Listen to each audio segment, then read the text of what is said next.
వచ్చే సండే మర్చిపోకండి, మొట్టమొదటి సండే తప్పక రండి.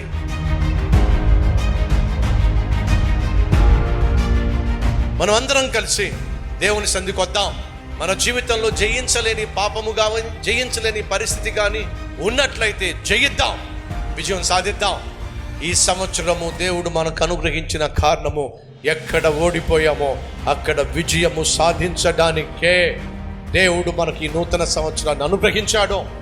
ఈ వాస్తవాన్ని గ్రహించి విజయం సాధిద్దాం, అటు కృప పొందుకుందాం. రండి, మీతో పాటు ఒక స్నేహితుడిని కానీ బంధువును కానీ దేవుని సన్నిధికి తీసుకొచ్చి వారి జీవితాలు బాగుపడులాగున మీ వంతుగా ఆత్మ రక్షణలో పాల్పంచుకోవాల్సిందిగా కోరుతున్నాను. నంబూర్ కల్వరి టెంపుల్లో ఉదయం 6 గంటలకు మొదటి ఆరాధన, రెండో ఆరాధన 10 గంటలకు, మూడవ ఆరాధన సాయంత్రం 6 గంటలకు మన కల్వరి టెంపుల్ నంబూర్ లో జరుగుతున్న ఆరాధనకు మిమ్మల్ని ప్రేమతో ఆహ్వానిస్తూ మీ రాక కొరకు ఎదురు చూసే మీ కాపరి సతీష్ కుమార్.